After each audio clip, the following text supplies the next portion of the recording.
सर्वे ने उड़ाई दिल्ली के मुख्यमंत्री अरविंद केजरीवाल की नींद। दिल्ली में दिख रहा है बीजेपी का दबदबा, विपक्ष बेदम। गठबंधन के बाद भी बीजेपी को नहीं होने वाला कोई नुकसान। लोकसभा चुनाव की नजदीकियों के बीच में लगातार सियासत की सरगर्मियां तेज हैं। दिल्ली की सियासत को लेकर लगातार सरगर्मियां काफी तेज हैं। बीजेपी दिल्ली में अपना दबदबा कायम कर चुकी है, तो वहीं विपक्ष के द्वारा लगातार कोशिश की जा रही है ताकि बीजेपी के दबदबे को कम किया जा सके। लेकिन जिस तरीके के सर्वे निकलकर सामने आए हैं, उसने दिल्ली के मुख्यमंत्री अरविंद केजरीवाल की मुसीबतें बढ़ा दी हैं। लोकसभा चुनाव की तारीखों का ऐलान अब किसी भी दिन हो सकता है। भारतीय जनता पार्टी, कांग्रेस समेत कई दलों के उम्मीदवारों ने एक से अधिक सूची भी जारी कर दी है। राजधानी दिल्ली में मुकाबले की तस्वीर काफी हद तक साफ हो चुकी है। भाजपा ने जहां 7 सीटों पर अपने प्रत्याशियों का ऐलान कर दिया है, तो वहीं आम आदमी पार्टी ने अपने कोटे की 4 सीटों पर पहले ही उम्मीदवार उतार चुकी है। हालांकि कांग्रेस ने 3 सीटों पर अपने लड़ाकों का नाम नहीं बताया है।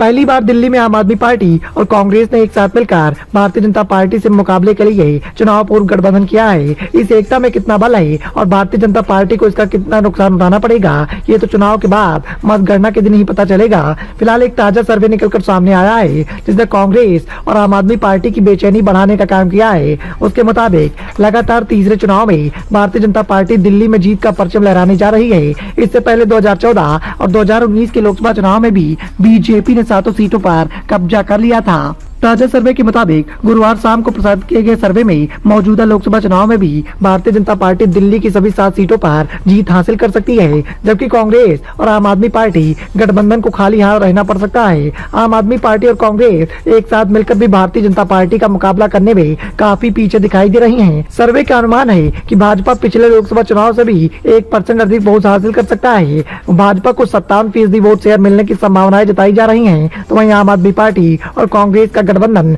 36% वोट मिलने की बात कही जा रही है। ओपिनियन पोल में इंडिया गठबंधन के मुकाबले भाजपा को 21% की बढ़त हासिल है। अन्य के खाते में 7% वोट जाने की बात कही जा रही है। जिस तरीके से दिल्ली की सियासत को साधने के लिए बीजेपी हाईकमान ने तैयारियां की हैं, वो तैयारियां काफी हद तक सफल होती हुई दिखाई दे रही हैं और इसी के चलते बीजेपी हाईकमान काफी आगे दिखाई दे रहा है। तो वहीं आम आदमी पार्टी गठबंधन के बाद भी दिल्ली की सियासत को साधने में काफी कमजोर दिखाई दे रही है। हालांकि गठबंधन होने के बाद से ही इस बात को लेकर सियासत की सरगर्मियां काफी तेज थी कि कहीं न कहीं ये गठबंधन इसी के चलते किया जा रहा है, क्योंकि आम आदमी पार्टी को इस बात का एहसास है कि वो किसी भी कीमत पर अकेले बीजेपी का मुकाबला नहीं कर सकती है और शायद इसी के चलते अरविंद केजरीवाल ने कांग्रेस के साथ दोस्ती का हाथ बढ़ाया है। Bureau report, the noise of India.